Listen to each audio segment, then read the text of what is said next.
All right. We're a little busted up this week.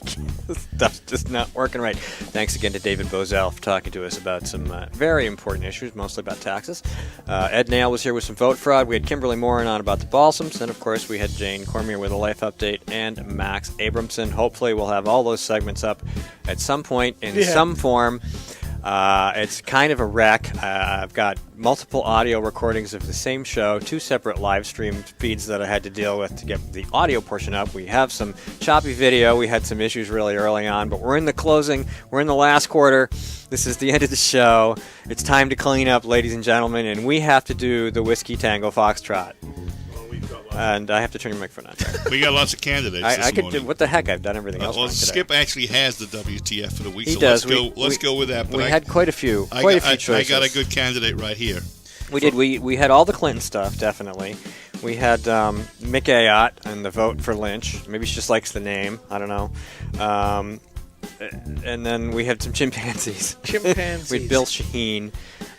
Bill. Yeah. I mean, this week it was just a cornucopia. It was just overloaded. The chimps. Yes. Do you now know that Pew Research chimpanzees now have legal standing in a legal court? So, once again, I've been complaining that being an American citizen seems I to don't be... have any chimp sound effects. Oh, he does that well. He does. Monkey business, yeah. Well, but not Gary Hart style. Yeah. So, what's coming? There is an animal rights group that has been trying for decades to try to get legal rights for all kinds of animals that, they're just humans in other forms. Didn't the Swiss give natural rights Flowers, to plants? To plants, yeah. That's next. That goes way back. I think I even blogged. It doesn't stop at chimpanzees. No, it doesn't. So here you've got obviously intelligent animals. I love my Grok dogs. They're very intelligent as well. But I would never want to give them legal rights in a court of law. But a judge has now decided to let a court case continue to obtain those rights.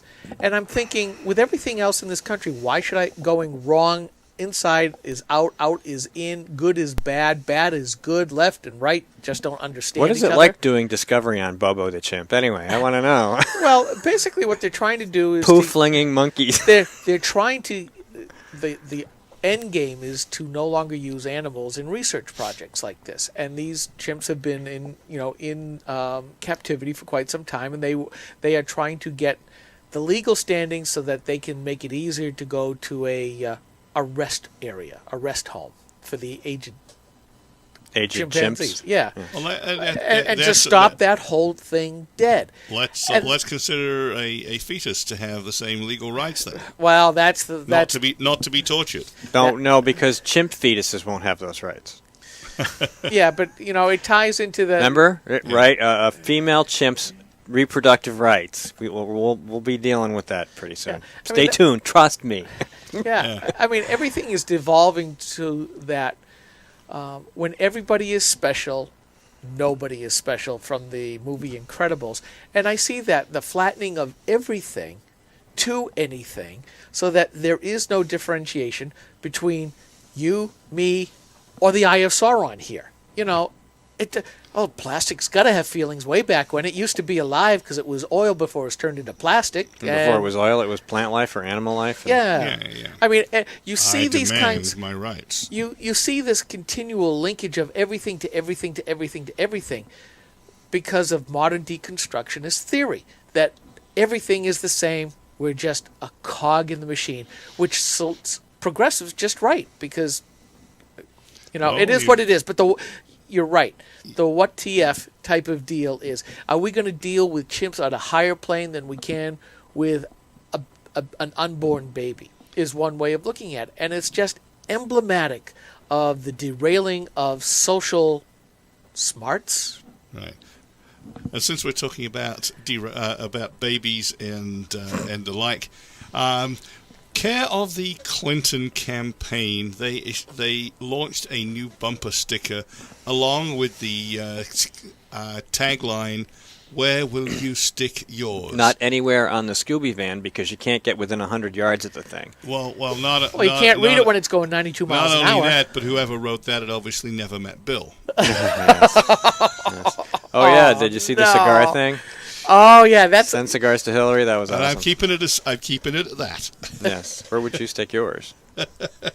Yeah, and there was a whole pile of cigars stacked up there. Yeah, and that was in the picture, but apparently they've already sent tens of thousands. You can go to GrokTALK.com, see the post. It's a Facebook thing that you can go to the link, and you can go, and the money that you spend on the cigars goes to the Wounded Warrior Project, and everything after the cost to cover whatever it is, the cigars and the shipping, to ship them to Hillary's campaign headquarters. One address. They all go to the same place, and the campaign is really, really unhappy with this because they just keep getting boxes of cigars. Yeah. Yeah. Well, where did that originate again? Wounded Warrior Project. I've had a link on the front page of GrokTALK. Okay, yeah. And somebody set it up. Some nonprofit or some PAC or something set up a web page and said, I guess what we're going to do. And said, well, what are we going to do with the money? Well, we'll donate the profit to the Wounded Warrior Project, and then you can order one, you can order dozens, and they just ship them all to her campaign headquarters. So she's getting boxes and boxes of cigars every day. As used by Monica? Not used. But as used. So yes, that's the whole point. If you want to elect, Monica Lewinsky's boyfriend's wife, or just nominate her, if you're a Democrat, then make sure you have a cigar. Yeah, you did bring up one serious WTF, and that was Kelly Ayotte's. And I haven't done the post yet. I had people emailing me. How come you guys aren't talking about the Ayotte vote? Yeah, just didn't get to it. Yeah, that's basically it. With all the video processing from last week's event of the 603 Alliance. But here's Loretta Lynch, who admitted under testimony that she's in full support of all of Clinton's executive. Clinton's. Obama's executive actions as far as illegal immigration is concerned, and is full bore behind them, and his expansive use of going around Congress, and she's full behind this, and yet Ayotte goes ahead and votes for her to confirm her as the head law enforcement person in the country. When somebody says that they're willing to subvert the actual rule of law, don't you think you would have voted on principle and said, this is not a good thing? She complained about how Obama is going off the rails and being, shutting down Congress's role in the Constitution, and then she votes for somebody to help him support in that. Come on! It's actually much worse. While some of us will be glad to see the back of Eric Holder, at least you know the devil you've got right now. And the problem here is, unless I'm totally misremembering things, when Holder was confirmed, he actually lied under oath. In other words, he tried to paint the picture of himself as a moderate, reasonable, even-handed would-be attorney general. He didn't say, and I'm going to subvert all of your rights and ship guns to Mexico. It was happening, but he didn't stand up there and say, hey, I actually am going to do bad stuff. This woman stood up there and said, I'm going to support the illegal actions of the current president, and she got confirmed anyway. I mean, Holder actually, as far as I remember, stood up there and tried to sound a reasonable, even-handed guy. Yeah. All Democrats voted for her, and 10 Republicans, including pretty much all the GOP leadership. And I hear that McConnell actually whipped the vote rather than have a confrontation with Obama. Not surprising. Well, like David Bozell just said, Mitch McConnell is one of the two worst people, one of our two worst enemies. The other one is Boehner. Yeah, there is I haven't posted it yet, like everything else. There's another Pew Research study that shows that Obama's getting 85% of what he wants out of Congress, even though it's like what we talked about with David Bozell. They campaign on certain things. We gave them an overwhelming mandate in Senate and the House to do the things we wanted them to do, and they're still doing what Obama says or wants, or the Democrats want, at a rate of 85%. Now, who are these people working for? Are they working for the Democrats, or are they working for us? Well, I mean, we have a very similar situation right here in New Hampshire with the Jaspercrats. and they orchestrated a coup. They got the help of the Democrats to do it, and then they proceeded to advance chunks of their agenda. Yeah, I mean, you look at that and you go, and then they wonder why Republicans aren't coming out to vote. Well, I've got two reasons for that. And first of all, my memory was correct. Could you swing the eye around here, folks? And this is from the Hill 2 days ago, confirming what I just said, that McConnell helped to whip the vote to get those 10 Republicans on board. In other words, the Democrats are still running the chamber. There's a small semblance of difference. You don't have all the talk of the nuclear option. You actually get some legislation passed, which virtually nothing passed under Harry Reid. But the bottom line is the chamber still does what Obama and Harry Reid want it to do. What kind of takeover by Republicans is that? No, and then you wonder, and I'm going to keep hammering this, is that no dime's worth of difference between the two parties. If they're going to act the same, maybe it is time for a third party. As much as I hate saying it, but I'm getting exasperated after almost 10 years of being politically active and trying to work for good conservative, good Republican principles, and seeing the GOP just throwing and littering their principles. It's all about nothing but the win anymore. That's it. Right, and then there was the note that J.R. Hole sent us last night, and I went and reactivated my Forbes. Hang on, we got it right here.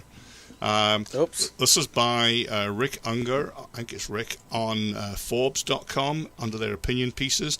A dramatic and little-known rules change by the GOP takes control away from the grassroots and hands it to the party elite.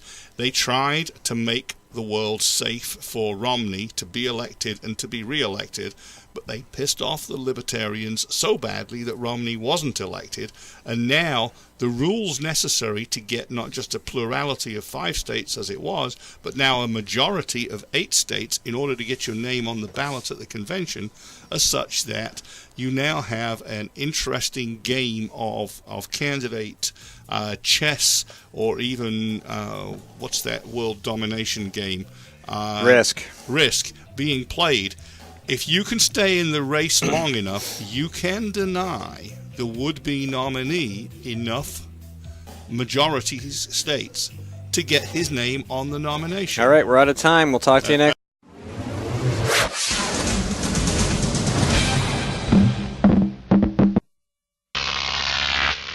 GrokTV.